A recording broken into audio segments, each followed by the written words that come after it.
with a punch this week instead of a cut. Got a Carrillo Sumatra Toro. And I think I left one of my lighters and one or both of my cutters on the golf cart. Oh, no. That's no bueno. That's why you got to have multiple. Was it yours? Mm-hmm. No. Was it your personalized one? No. Okay, that's good. Kept that one. Thanks to the sister-in-law. Whoa. But I know how I am. So when I was passing out lighters to the other guys on the golf course, I kept this one with me, and I let them use my other one. Can I borrow that one that's above your head? I don't know why mine's not working. Reach. Have another one up there? I do. It's a nice one. That's the torch for lighting the wood chips to smoke the old fashions. It'll still work. Or whiskey. It will still work. It's still fire. I need to get my life organized over here. So I talked to a guy today that listens to the podcast, and he said, I'm only on episode 3, but y'all need to talk more about cigars. I'm like, well, but there's not a whole lot to talk about sometimes. Sometimes. You have a lot to talk about, I feel like. I don't know anything. I just smoke cigars. I found a couple that I kind of like, and that's what I roll with. I will say, that's a good cigar. What, Man, the Olivier Connecticut? Or Connecticut Reserve. Connecticut Reserve. Oh, yeah. It's a little bit more expensive. It's like $15. Comes in the case. Yeah. That's how you know. Yeah. It looks cool anyways, too. So I told you in our text that I had an allergic reaction. Yeah. Come to find out it's from the cigar.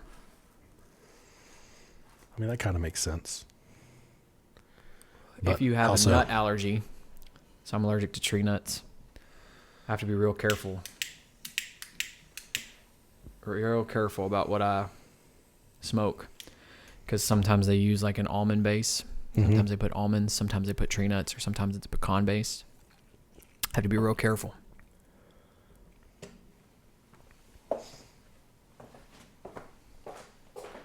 And that was a new one that I smoked last week. And, it was no bueno for Mr. Smith. Now you know. Don't smoke that one again. No, I will not. I bought some to take to the golf course because we're golfing on Friday. And the guys were like, bring some cigars. I was like, okay, sure, we'll bring some cigars to the golf course. And I'm sure we're not the first ones who've ever done that. It's probably a pretty popular thing. But I don't feel like cigars belong on the golf course. Because here's the thing. There's nowhere to put it. And if you're constantly you have a cart, give me a cart with an ashtray or even something remotely. But I was constantly having to grab the cigar. Because you take off in a golf cart, you take off fast. You're not going to take off slow. Right. Spinning around, turning, throwing cigars and everything everywhere. So yeah, and then they make the suction cup things, or the magnets. I've seen that. But they should just come with it. I guess if you're a serious cigar smoker and you're going to the golf course, you would have your own and you'd bring it. That makes sense too. But and you're constantly leaving the cart. And if you do that and say you hit your iron, let your buddy take the cart to go to his ball, and you just walk up to the green, which happens a lot. You're not just always waiting on the cart. Dang cigar's out by the time you get back to it and go to the next tee box. So you're constantly relighting. You just gotta. So what I've done the couple of times I've smoked on a golf course is buy cheaper ones, and then because it doesn't matter, there's a local shop we have here. That's where I tried the chocolate ones, by the way.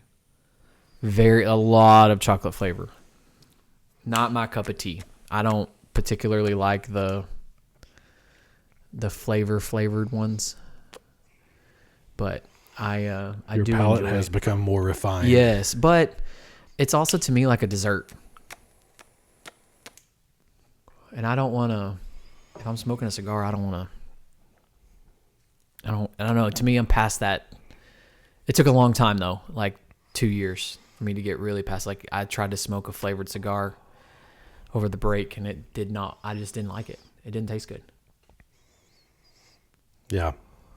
I don't I don't really smoke those anymore. I have one still in the humidor that's like a coffee flavored. Mm-hmm. Maybe that would be different, if you're smoking it in the morning. Try that one. With an actual cup of coffee. But the humidor I got for Christmas, dude, it's awesome. It's like, I seasoned it. It didn't require, but it was like recommended. It took 24 hours to get to the humidity base that I wanted it to be. And I've lowered my base. I used to keep it at 72, and now I've lowered it to 68.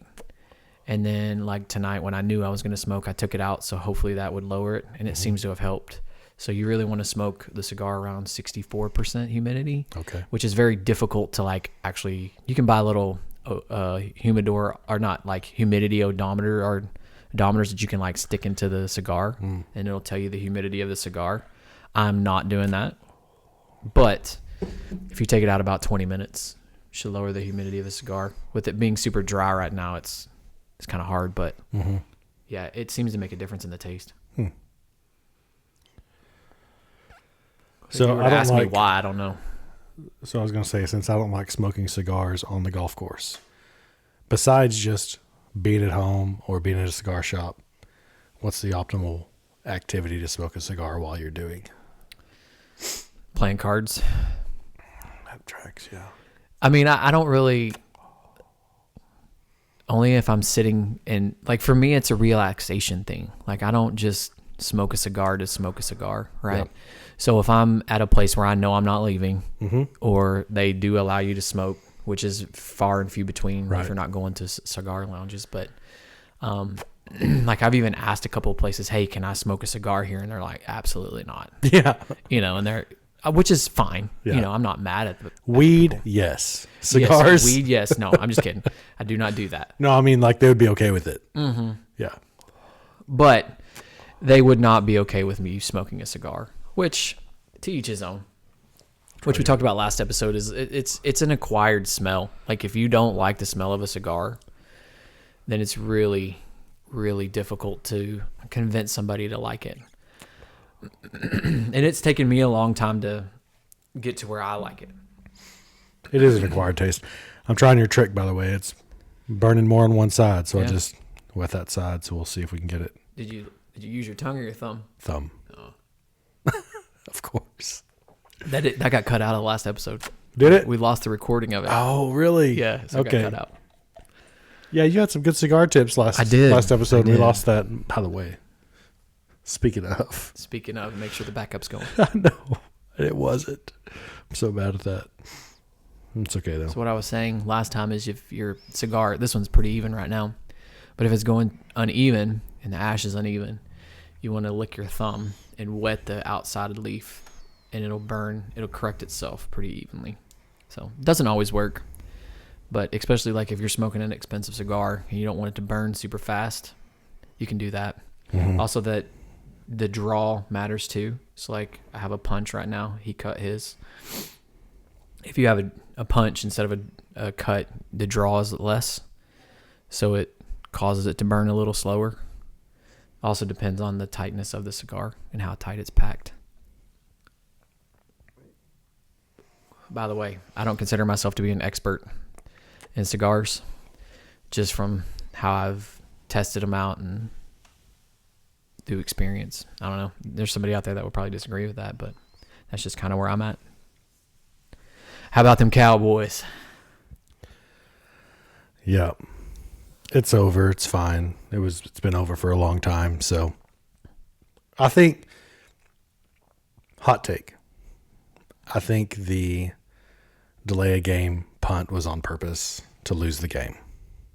I think they would have got the 4th and 1. But I think taking the delay a game, punting, and letting Washington march down the field and score, I don't know why they wouldn't have gone for it on 4th and 1 if they're trying to win the game. Where were they at? I don't remember. I remember them just out, like they're around midfield. Okay. So typically he would have gone for it. Yeah. I didn't catch that. I didn't pay that close attention to it. I was engaged in some of the it was on the TV, but I was really just kind of engaged in other things. Mm-hmm. Like, I mean, now McCarthy is officially without a contract, and it's January the 6th. And You feel like, so Jerry said, I forget how exactly he worded it, but he didn't say he wasn't considering options. He just said I wish I should have looked that up. I know what you're talking He about. was very vague about it and left the door open. Very Jerryism. He doesn't say that unless he does want to test the market, right? Like you don't. If he knows that McCarthy is definitely coming back, I feel like Jerry is so proud of his decisions that he's automatically saying no. He's the coach of the Cowboys, that kind of thing. I just don't know who else is going to do it. We've had this conversation before. There's some good coordinators out there. Like, I am a Chiefs fan. Spagnuolo is not bad as their DC. Doesn't move the needle for me. It's no Really? different. No, it's just the same as Mike McCarthy to me. I feel like Spagnuolo would be like a Dan Quinn head coach type. Like if we could have swapped out last year. I mean, but he said he was going to make a decision by the 14th, right? Is that what I saw? Yeah. And January the 14th. So there's no way the Chiefs are no. done. I'm not saying that like Spagnuolo's in the discussion. Oh, okay. Or wants to leave the Chiefs. I mean, honestly, if you're the defensive coordinator and the Chiefs, but you're in head coaching talks, it's like, got to go to one of these teams that stinks and never go back to the Super Bowl again, or got to stay here with the Chiefs who might three-peat this year. And there's no stopping them right now. Here's the thing about the Chiefs, and I am a Chiefs fan. Call me a homer with this opinion. Everybody's like, it's going to be the Bills this year. No. The Bills are like the Cowboys. They can't play in the postseason. Now, maybe that all changes this year. Josh Allen figures it out. They've got the weapons they need. But normally the Bills look pretty good in the regular season and then fizzle out. They have gotten further than the Cowboys. I'm not saying that. But they fizzle out when it comes to the postseason. But in Kansas City, it gets better. Yeah. Patrick Mahomes can be limping on one leg coming out of the regular season. Everybody's hurt, everybody's tired, and that team somehow gets better. And plus, they rested everybody on Sunday, and then they've got the bye. And they're a veteran team, so they don't. It's not as detrimental to them to be sitting out. Let's talk about that, because something else in football, and we can come back to the NFL, but all of the quote conference champions are no longer in the college football playoff, and they all got a bye. So I think they rest need or to, rest. Both. I'm going to go both. Okay. And here's why. I think the rest thing matters for young kids, because I didn't play football for very long. Okay. So I'm going off of what I've been told from coaches that I've seen. Your body takes a toll, and it takes 2 or 3 quarters sometimes to get back into that rhythm of just being hit with the truck every time. And you saw that in the Arizona State game. Yeah. I mean, you saw that for sure, 100%. And it took them 2 quarters, to really get. Looked like Texas was going to run away with it. Yeah, and they had 2 good plays there where they, the pass down the right side, that was a missed coverage. But other than that, the Arizona State game was a great game, and Texas was a great game. But I think that Oregon having to face Ohio State, man, what a bad draw for them. And I think they'll change the way that they do that. That's a conversation for another day. But, I mean, I don't think that – I think that it's rest at the same time. But also I think it has more to do with the fact that I'm going to use Texas and Arizona State. If that game is played at Arizona State, not at a neutral site, Arizona State wins that game. I don't know. Hands down. Oh, I'll die on that hill. Do you think that would mean Arizona State would do better at the beginning? Yes. See, I think that's what hurt Texas. I think it's a combination. I think Arizona State took a couple quarters to find their groove, like you're saying. But I think also Texas saw what they did in the beginning and like, we're going to run away with this. We're on our way to the semis. And that's how they, yeah. I think it was a combination of the both. So I think if Arizona State comes out and they're competitive, Texas plays a different game. But that's all just nuance and intangibles. I don't know. I think that you'll see them redo the whole alignment. I think they'll take a while. They don't like to do. I don't think they'll make a change for this very next year. So? No, I think they'll let it run like this for a few years. I mean, I think they'll change it. They let the 14 playoff run for a few years. Yeah, but there was not. This is an easy fix. People wanted to expand the 14 playoff in the very first year. That's true. That's true. Valid point. So, but I still think that they'll make a change. They'll make some adjustments, especially since all 4 teams lost. Yeah.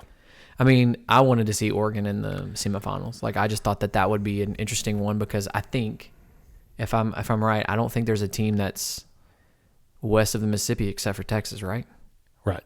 So, Ohio State, Penn State, Notre Dame. Yeah. So and we're the only ones in the South. Right. And I'm not like a Texas fan, but I am a Texas fan because it's Texas. And if it had been Texas A&M or SMU, it worked. Yeah. See, patience. That's what it takes for those. You just that type of don't use your tongue unless you can. If you're a real man, if you're a real one, use your tongue. But otherwise, what's your thumb on the side that is burning, and then it'll even up. Yeah, I think Penn State handles Notre Dame, so I think they make it to the final. I know there's some people who, I don't know. I was surprised what Fighting Irish did anyway, but I have no idea what to think about Texas and Ohio State. I think that one's a 50-50, and then I'm with you on the Penn State. Yeah. So it's either the winner of Texas-Ohio State plays Penn State in the national championship. Man, that would be a great game. I'm enjoying the college football playoffs, like in a very, very selfish way. I like that there's playoffs. Yeah, it used to be like the season ended and you waited a month. Yeah, and then you got the national championship game, which would have been Georgia and Oregon. Yep. Under the old system. Yep. Who are both not playing anymore. Yep. So. Well, and in a very, very, what I was going to say is in a very selfish way, I kind of hope the weather hits so I can stay home and watch football all day, Friday and Saturday. It's gonna hit. Yeah, but you're not gonna last till Saturday. You're not gonna have school Thursday and Friday. For those of you in North Texas, I mean, it's snowing right now across north of us. You know, the whole blanket of snow across there. But yeah, it got cold Sunday. We had a 40-degree temperature drop. We were 61 down to 21. Cold. So cold. Texas weather. So, and I actually went to Walmart today, which is late. Like, you're really pushing it. When they start calling for the winter weather, you better get your stuff before then. Yeah, we went yesterday. It was fine. All about life is expectations. Yep. So we did our regular grocery order, and my wife takes care of that. Excellent job. I'm sure she got everything we needed. But you just kind of feel like you want a little bit. And the kids are going to be home, so we'll go through a little bit more food, stuff like that. Snack type foods, fun stuff for them. So I went back to Walmart just by myself, didn't take any of the kids. Kids love going to the grocery store, but I was like, nope, it's going to be crowded. It's going to be horrible. It wasn't that bad, but I think that's because my expectations were it's going to be absolutely horrible. And it wasn't. So I bundled up, grabbed my cart, went and got my things, and checked out. It wasn't that bad at all. Yeah, there were some people there that were really upset, though. Like, why? If you just walk in the door knowing it's going to be you're going to have to wait, okay? You're going to have to wait behind somebody. You're going to have to, wait your turn. It's going to be crowded. I don't understand people who get so upset at having to wait for someone to come down an aisle before they can reach over and get their bag of noodles, because what I want to ask them is, how does actual hardship affect you? If waiting on someone to move their cart out of the way so you can grab your spaghetti at Walmart just ruins your day, what happens to you when something bad actually happens? Yeah, I've always wondered that.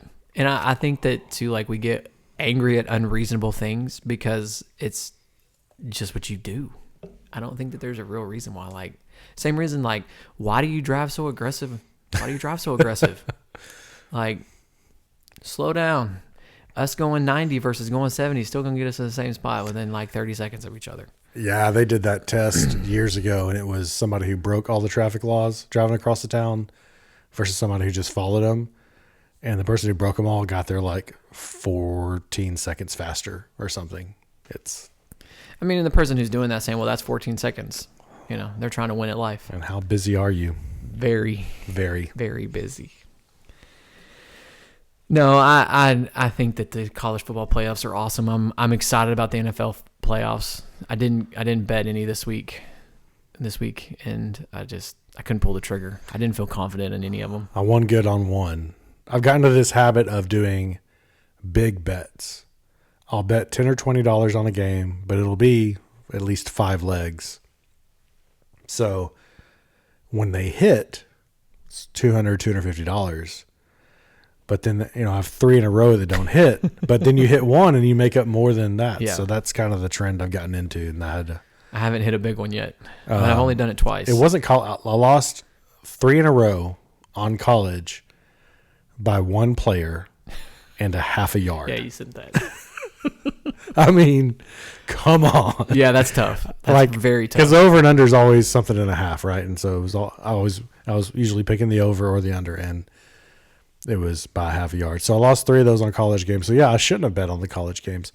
But then I picked some NFL teams on Sunday that needed to play, and it was great. The last one I was waiting on was the 3:30 game, Denver and KC, and I knew KC was going to rest all their starters, and I knew Denver needed to win to get in. So that's a recipe for a lot of yards. When you've got third string Kansas City playing and Bo Nix. Yep. So did he hit it in the first half? He hit it in the first half. Okay. He more than hit the over just in the first half. So I was sitting pretty. I felt sorry for Carson Wentz.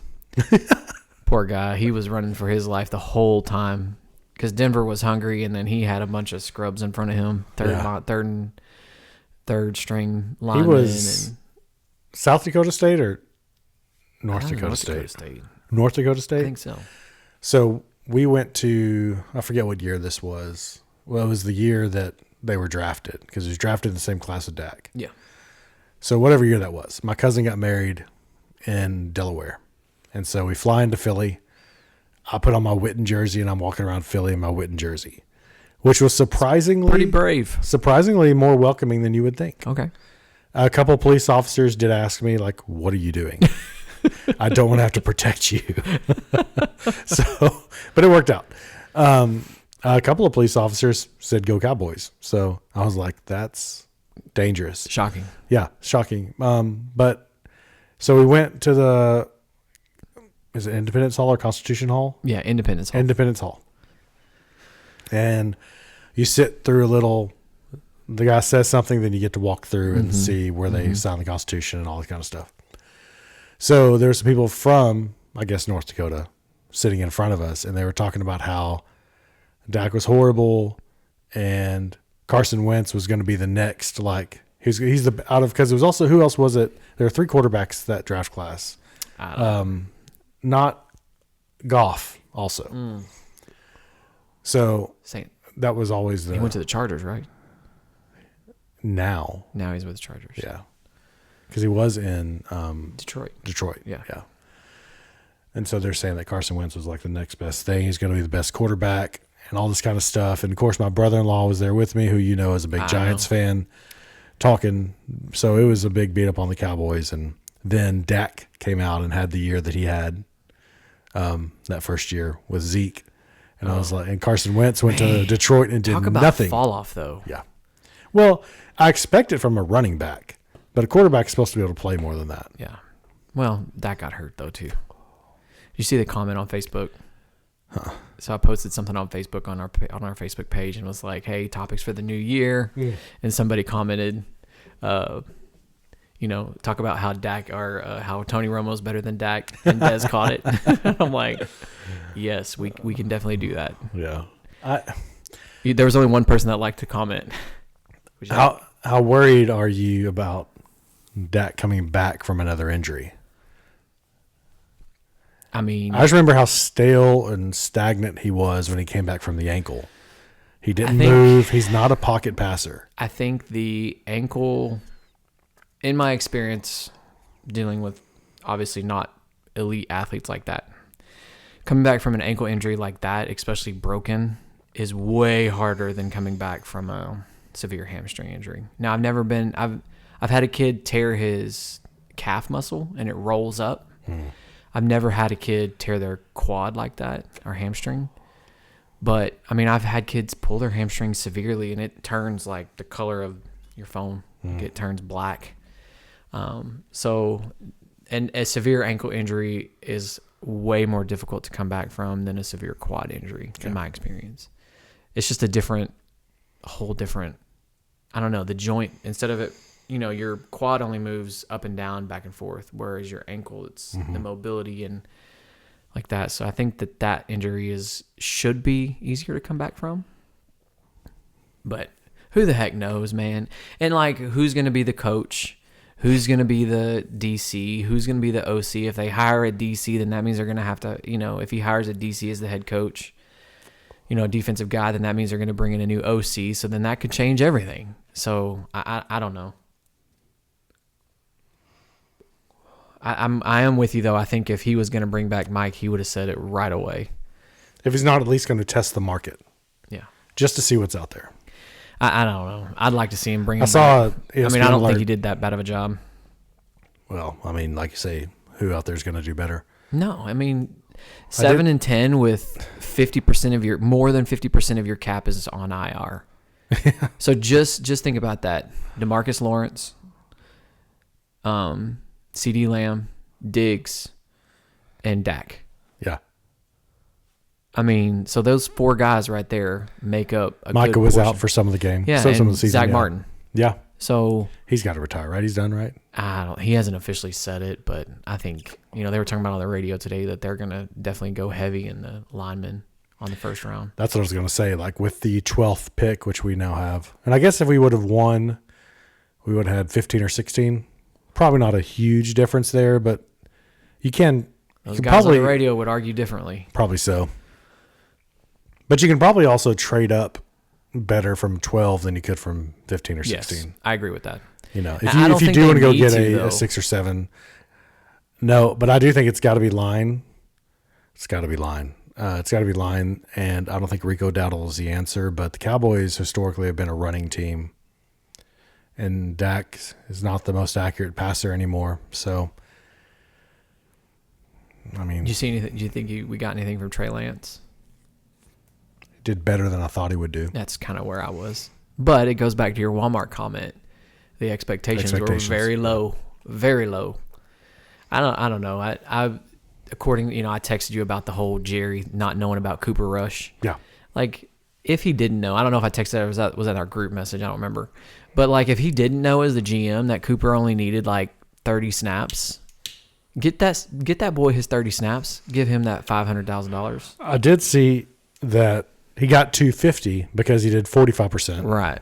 But he would have got another $250 if he did 55%. Here's my thought on that. What if they played Trey Lance for a whole game to market him? Maybe. Or maybe they're going to cut Cooper Rush and bring in Trey Lance as a backup. I wouldn't do that. I don't think so either. But Cooper Rush is better than Trey Lance. Yeah. And he's a very dependable backup for a quarterback that needs a backup. Yep. He's a very good bus driver. Yeah. And I think this season is way different if you have somewhat of a running back. Yeah. And then, Zach Martin doesn't go down and your defense is at full staff. And if it's just Dak that gets hurt, we saw that, 4 or 5 didn't Cooper Rush that last time? Yeah, he won 4 out of 5 games. Won 4 out of 5 games, yeah. So, I don't know. I think we're going to be okay. It's just frustrating because it's like now I got to wait a whole nother year and listen to. Now I got to listen to sports talk and draft talk. Man, I hate draft talk. Like it's January and the draft is in April, and we're already talking about it. But all right, it's a lot of sports talk. Let's hop into politics. Okay, so I don't know what order we want to go in. If we want to go in from bottom to top or top to bottom, I want to talk about all of it, but we may not have time. No. My favorite thing so far of the election, okay, Trump winning, I've enjoyed that, but watching Vice President Harris have to stand there and certify the election today. Did you watch it? I saw clips of it. Okay. We were in meetings all day, so I watched it. Yeah. Watching her have to certify the election was fantastic. I will say it was. I will say, in my opinion, she was very gracious. Very much in how so. she handled it. I Yes. watched the whole thing from start to finish. before she was ever even up at the podium, down there on the floor, talking with even some Republicans, laughing. Yeah. And I love the pomp and circumstance of it. And I love that, when they would announce a state that voted for Trump, they would say the state of Wyoming votes 3 electoral votes for President Trump. The right side of the chamber would stand and applaud. And then there'd be the state of California puts its 54 electoral votes for Kamala Harris. The left side of the chamber would stand up. Like, it's so but they're still friendly about it. You know, it was very parliamentary. Yes. And their language that they used. I liked Amy Klobuchar was one of the tellers from the Senate side. Mm-hmm. They always pick a Republican and Democrat from each side. So it was Deb Fischer, Nebraska senator, and then Amy Klobuchar, Minnesota senator. And so every time she would say, and Governor Tim Walz of Minnesota, she said Minnesota with a little flair. Yeah. And they let her stay up there because she did Michigan. They do them like 1, 2, 3, 4, 1, 2, 3, 4. So they don't get tired of saying all whatever. And she did Michigan, but then she stayed up there so she could do her home state of Minnesota. Deb Fischer did Nebraska. It was, I like the pomp and circumstance of it. What I did not like, and this is going to sound like such a old man, get off my lawn gripe. Okay.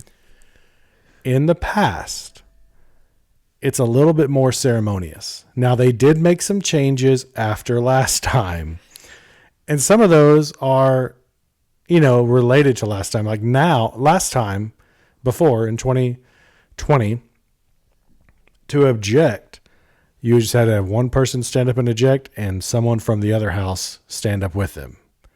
So you only had to have 2 people to object. Now you have to have a fifth of the other house. Gotcha. A fifth of both houses have to agree. So that's a good number of people. Basically means you're probably not going to have any more objections from now on, which is what they want. And yeah. I'm actually pretty okay with that. If you can if it's a legitimate objection, you should be able to get a fifth of each chamber to stand with you. So that was one change. The change I did not like. They used to bring the certifications in from the back in these like old mahogany boxes. It's like, I don't know how long they've been used, but a long time. Today, they're literally handing Kamala Harris FedEx envelopes. Oh, man. And it was like the certification's like a 1-pager, right? Because it doesn't say a whole lot on there. And they have the FedEx envelope literally just underneath it. Like, you have the people from all the different delegations lining up to the podium and literally stepping up there and handing Kamala Harris their state's certification that literally just got FedEx to Washington. It's one of the most important documents in our country at the moment. The certification of that state's electors, and it just goes FedEx. And nothing against FedEx, but you think that's a marketing ploy? Could you literally see the FedEx, or it was just you did, but it wasn't prominent enough for it to be marketing. Gotcha. You just tell it was one of those flat cardboard envelopes. This would be a great a great marketing ploy for the United States Postal Service. Oh my gosh! Yeah. What an opportunity! They would have made it in time. That's true. It would have been cheaper, but it would have made it in time. No, I didn't watch today, but I watched when she certified and brought in the new members of Congress. What was that, the 3rd? Yes. I did watch quite a bit of that. I thought she handled that with grace and dignity. I didn't think that there was anything wrong.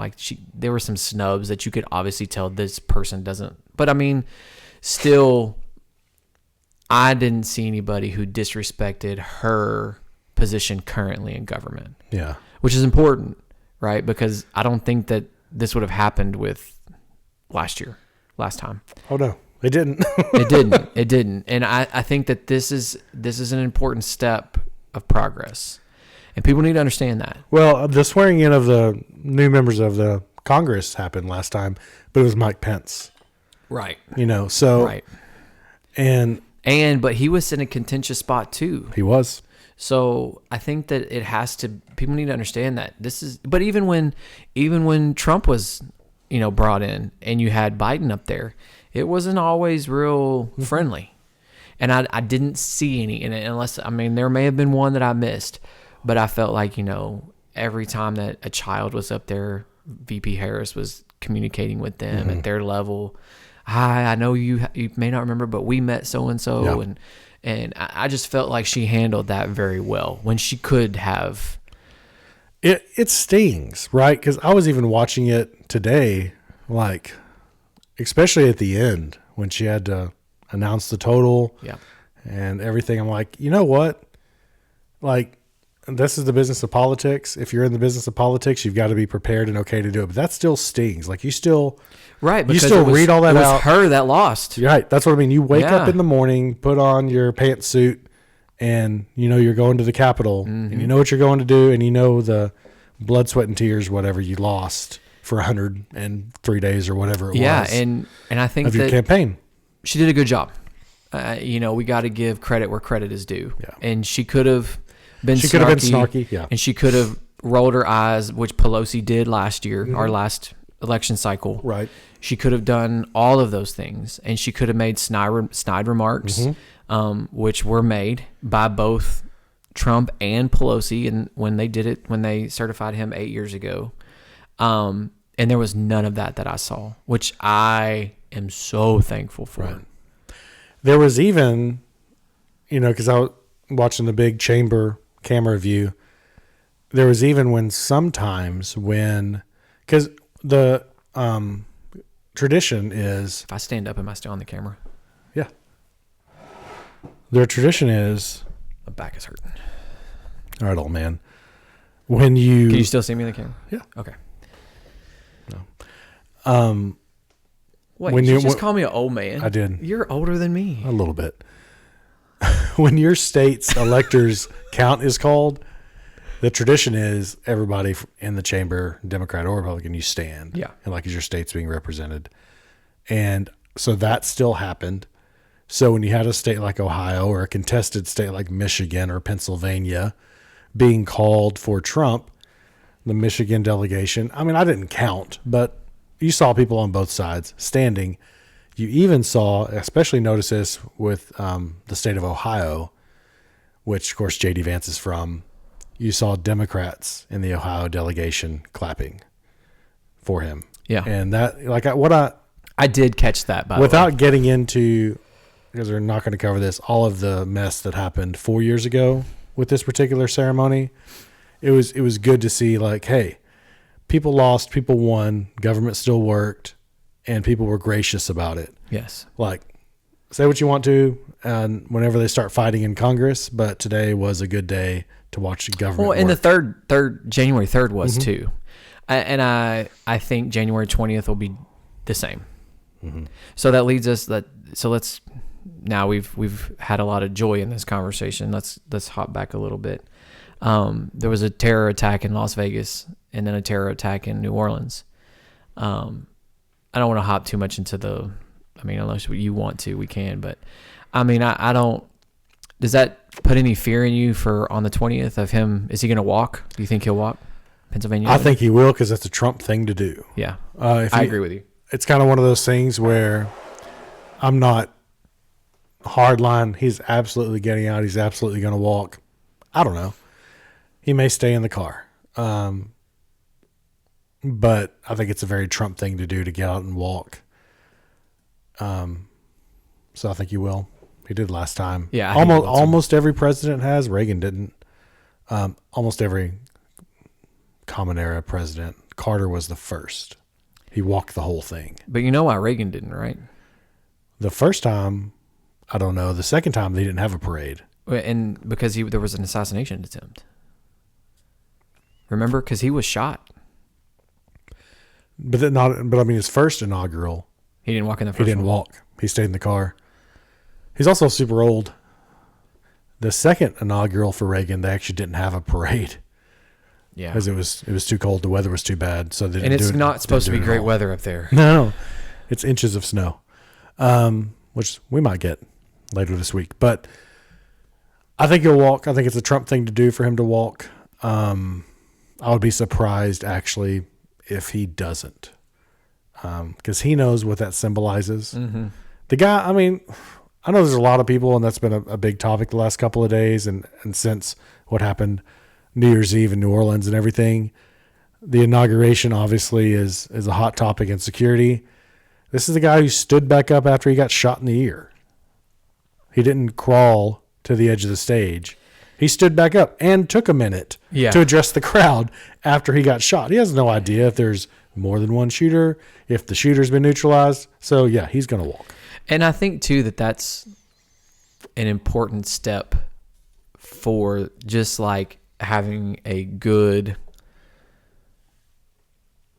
January 3rd, having a good January 6th, having a good January 20th. This is the third step, another small step, like what we've been talking about over the last 10 episodes of small baby steps. These were 2 small baby steps. We didn't even really think this. I just now thought about that, but we didn't really even think about it in that perspective, right? Or at least I didn't. Yeah. I mean, this is an important step. Having a peaceful transfer of power starts on January 3rd. Because if that had gone tumultuous, today would have been awful. Mm-hmm. And then the 20th would have been awful. Right.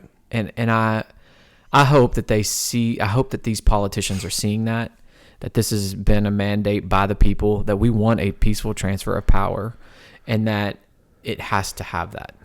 I was honestly surprised that today there wasn't at least one lawmaker that tried to stand up on like a Pennsylvania or a Michigan or something and try to contest in Arizona, Georgia. There was none, though. There was none. And, 2020 wasn't the first time that happened. Obviously, it's happened. There was way back in the 1800s or something. There was one was reversed. But with Gore standing in Kamala Harris's position up there as the outgoing vice president who just lost an election, there were people who stood up and contested Florida from the Democrats. He gavelled them dead, basically told them to sit down, and they went on with it. So I thought for one of 2 reasons. First reason, Democrats. Hold on. I want to go back to that Gore conversation. Okay. The Supreme Court made their decision in December, correct? Yeah. In Bush versus Gore. And stopped the counting, yeah. In December. Yep. So the counting had already been stopped by the time we got to January, right? Yep. Okay. I just wanted to make sure, because I couldn't remember if it was the middle of January before the 20th that they had stopped the counting, or if it was the middle of December when they had stopped the counting. Yeah, they stopped. Florida certified. I want to say it was like the 18th, because it was before Christmas, right? Yeah, sent their certification to Washington, and it came in those mahogany boxes, not a FedEx envelope. I remember that now that you're saying that. And so he gavelled it dead, and they moved on.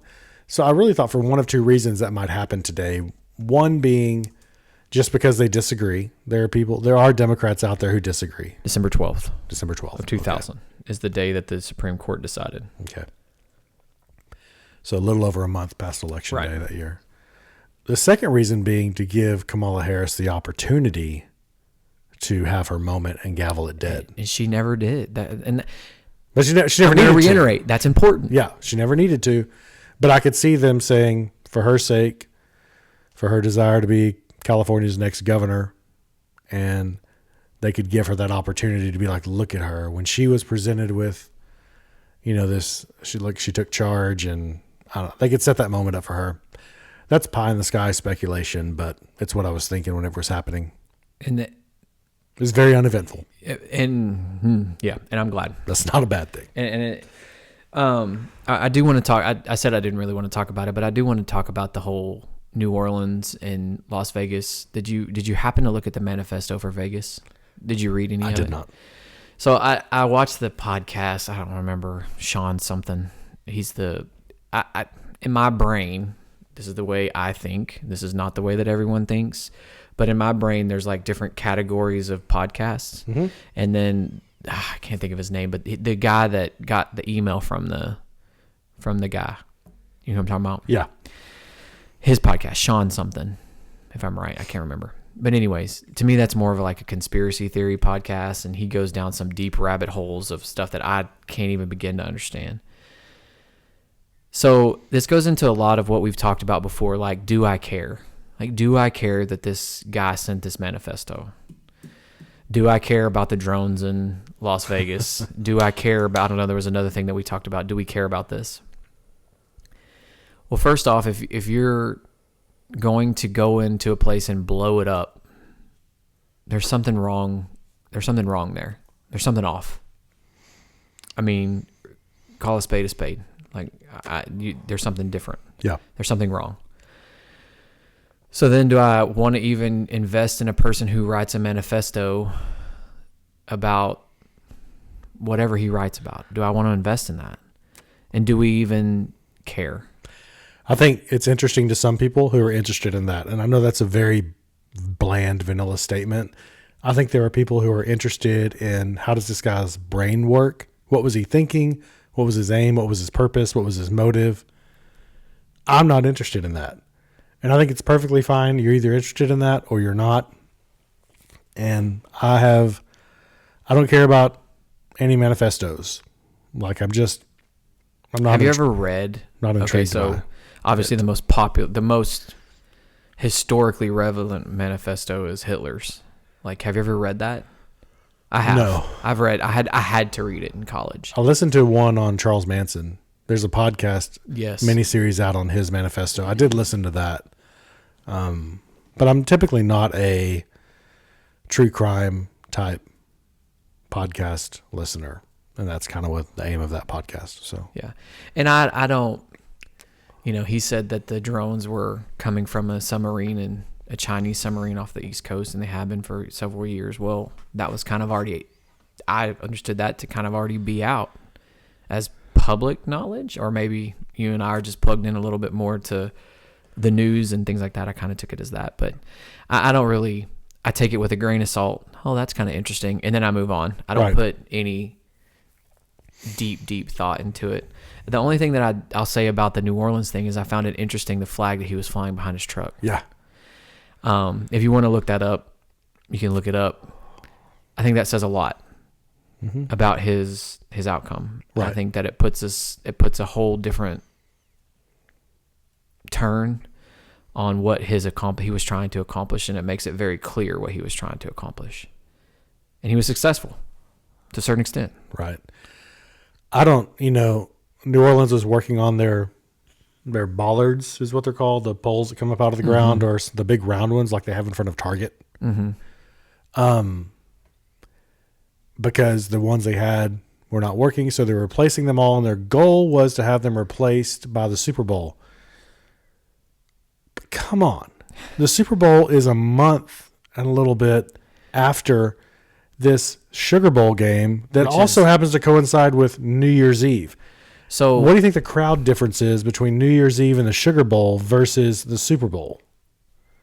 Not a lot. Not a lot. So when we went to the 9/11 memorial, this is 2015-ish, pre-COVID, I'll say that, but not like, it was finished. So 15, 16, 17, somewhere in there. They had those things and they were working on them. Yeah. Okay, they had those ones that came up from the ground. Yeah. But while they were working on them, so it was like, I'll kind of use my hands so you can see on video. So like the barrier would be right here. Well, the one that was down, they had a police car sitting right in front of it. Yeah. So as they're working on it, there was a barrier, an actual police car or a truck, maintenance truck, while they were working on them. And I've only been to New Orleans twice. Yeah. When I was a teenager, we weren't allowed to go on to Bourbon Street. I think you were on that trip. And then once I went as a younger man who had no idea what was about to happen to me. Nothing bad, but just a whole eye-opening experience. Why in the world did they not have more protection on that? That's a failure on the system. I travel to a lot of big cities. DC has them. New York has them. Vegas has them. Like, you don't notice them. Has them. You don't notice them so much whenever you're walking on the sidewalk, but you'll cross the street. Like if you're in Vegas, down the entire strip are those bollards all the way down the strip. You couldn't do that in Vegas unless you had something strong enough to bust through them. And I don't know how strong they are, how deep they are on the ground. New York is the same way. If you're walking through Times Square, when you cross one of the side streets, before you step onto the sidewalk of the main drag there, you're walking through those. Yeah. New York has the columns. They have the big ball ones, and they have these huge boxes. Yes. I remember that when we went. That block that. It makes me think about other cities I've been to that don't have that. Nashville, Broadway, 6th Street in Austin, which on the weekends they shut the street down, but all they do is they'll park a couple cruisers on the end of the street to But block at least the path. it's a barrier. It's not. They had that in New Orleans. But the it guy wasn't drove a up on the police car. sidewalk. It was. It was a police car. Yeah. See, I understood it to be those yellow. They had that, but Those they also yellow parked ones. a couple of police cars at Oh, the and end of he the drove street. up on the- But he okay. just hopped up on the sidewalk and went around them. them. Okay. Well, I just that's a huge system failure, and this also kind of ties into the Vegas thing. We can't understand. I can't understand evil, right? I'm not ever going to be able to understand that. There is evil people out there who are mentally unstable and will do horrific things if they get given the opportunity to. And I can't. I've just resigned myself that I can't understand that. And so you have to put people in a position to protect your people. Right. You have to think about those things. And there's no reason why there shouldn't be all kinds of that stuff now on 6th Street in Austin. Yeah. There's no reason it shouldn't be downtown Dallas. There's no reason for those things to not be there now. Any place, yeah, Deep Ellum. Oh, 100%. Because they can make them, The Arts District, Where they where are- you can still drive through the Arts District in Dallas. I know. Bishop Arts. and they don't have to be permanent. They have them where they come up out of the ground. yeah. So, like, you talk about 6th Street in Austin or Broadway in Nashville, it's open all throughout Monday through Thursday or Sunday through Thursday or whatever it is. And then they shut the street down starting Friday night. Mm-hmm. And you just walk across the street and you walk on the street and it's no big deal. But that's every city that has crowds that attract to like a certain street like that from now on have to be addressing this, because I've been to the end of 6th Street in Austin and it is just a couple Tahoes parked there nose to nose. That's it. Which honestly, a big enough truck goes right through the middle of them and push them out of the way. And then you're mowing down 6th. Like, come on, man. They just got to be better. And- You've got to have better security. And George W. said this. And so, like, New Orleans was a complete failure for not recognizing that and not having that in place, and not having better barriers in place. Like, line up the cars, whatever you got to do. But W said, for the terrorists, they have to get lucky once. For us to keep them from ever doing anything, we have to be perfect every single time. But at the end of the day, that's your job. Yep. You're not going to get an argument out of me on that one. So let's talk the Presidential Medal of Freedom. Oh, no. So I don't want to spend a ton of time on this either, and our flow is not as good as we've had. We're kind of jumping all over the place. But this has become a bit of a joke. By the two, there was some Michael J. Fox with all the research that he's done with Alzheimer's and not Alzheimer's, Parkinson's. He deserves it. Denzel Washington also got it. I think that's a great person to receive the Presidential Medal of Freedom. But Hillary Clinton and George Soros, come on. I think the Democrat argument for Soros is he's also he's given a ton of money to Democrat causes, right? We all know that. He's also donated a ton of money to research. So Okay. I don't care. This is one of the things I don't care about. Okay. This is one of the things I don't care about because it's Biden doing Biden things. That's I said we need to get that on a T-shirt for you, but we're running out of time. Yeah, thankfully. 2 weeks. That is. I saw the greatest meme. It was the Emperor from Star Wars, and it was him handing the medal to Biden, and then George Soros is standing in front of him. Yeah. It just made me feel icky, and I don't like that. Yeah. Like, I just don't. Like, why would you give it to Hillary Clinton now? Like, I understand, like, all the things she's supposedly done, but she hasn't been in the greatest public opinion, lately, and neither has George Soros. The best meme I saw about Hillary Clinton getting it is the guy who abandoned people in Afghanistan gives the Medal of Freedom to the person who had been abandoned people in Benghazi. Oof. Yeah. It's going to hit both ways. People who don't like Biden aren't going to like it. People who like Biden are going to think it's great and it makes sense. To me, it diminishes the total value of the award. Like, if you're somebody like Denzel Washington or somebody who's actually done something in society to earn this, like, seriously, like, look at the people. Like, you got an award, hang it in your living room, whatever. Like, Biden doing Biden things, whatever. I just don't care. He's gone in 13 days. I just, And that transitions into another point. He used an executive order to stop offshore drilling. Yeah. What was the reasoning behind that? I couldn't really find a great Revenge. I mean, here's the thing. And if the explanation is Biden doing Biden things, I guess I can accept that. I tried to watch a little bit of more liberal leaning news media today because of that. And no one can explain why he hasn't done it in the 4 years he's been in office. But he's got 2 weeks left and he does it. Like, if that was important to you, why don't you do that as soon as you get there? Yeah. You know? Speaker Johnson talked about it today and said he's pretty confident they can fight in court and get around it. But, I mean, honestly, you know, I'll say this without getting down into the weeds again on economic things, but oil is a futures market. So whatever they expect to be able to do in the future affects the price today. It's the simplest way to explain that. Right. So if you're saying there's no new offshore leases that are going to be allowed to drill and find and explore and get new oil, you have just put a hose clamp on the supply of oil. Because you said whatever we got, whatever we're drilling right now is all you're going to be able to get. You can't go find new oil. So what happens when you constrict demand? Price goes up. I'm sorry.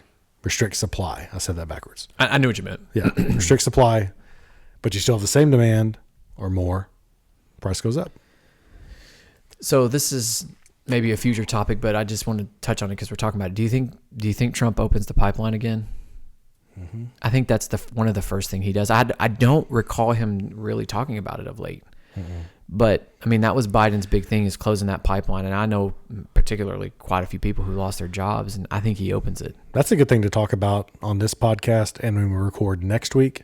What are Trump's day one tasks or objectives? Yeah. That's one of them. That pipeline's got to open. I think you'll see day one pardons for January 6th convictees. And then I think you'll see a lot of reversals on Biden used a law to, and this is what I need to research more, just happened today. I'm just getting my arms around it. He didn't just do a regular old executive order that Trump could walk in on day one and reverse with his executive order, which happens a lot when parties change in the presidency. He did it under a law, which makes it more difficult for Trump to reverse with an executive order. What Speaker Johnson was saying today is they think they can fight that and win that in the budget reconciliation process and attach it to a budget bill and undo it that way, which we talked about before when we were talking about the budget, how since budgets have to get passed, they always attach stuff to them they want to get passed because if you hold it up, if the other party holds it up, then they're holding up the budget and threatening to shut down the government. Were you surprised there wasn't any fight for the speaker? I mean, it took it to 2 ballots. And Massey still didn't vote for him.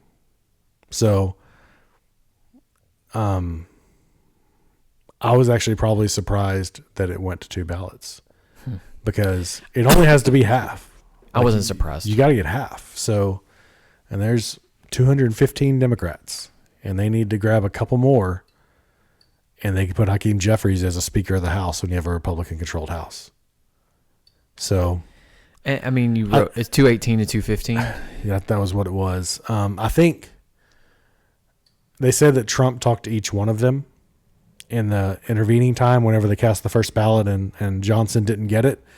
And I think what he probably said is, who else you got?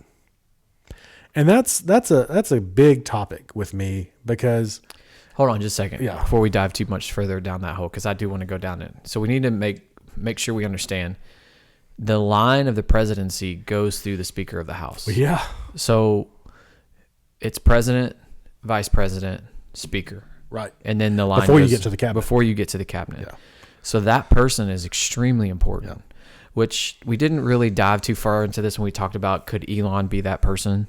You know, I think we might have briefly mentioned it. But the reason why this position is so important and it needs to follow along party lines a little bit is because if that person is not within the alignment of the president, and there isn't someone else that they can come up with that's better, then potentially if something happens to both the president and the vice president, that person could become president. Yeah, they would. And so that's important. Or you have that great episode in The West Wing when the vice president Hoynes has had to resign in disgrace. Like, I don't think that's going to happen to JD Vance, but in The West Wing, it's like something didn't happen to the president and vice president, Right. like as far as an assassination attempt. The vice president had resigned. And so there was a vacancy. They were fighting over who they were going to, appoint as the next vice president, which needs Senate confirmation. And the president had to go under surgery. And so then a Republican speaker becomes temporary president under the 25th Amendment. And so it is second in line is very important. As always. It's been good. Been good. Yeah, man. Have a good week. Good.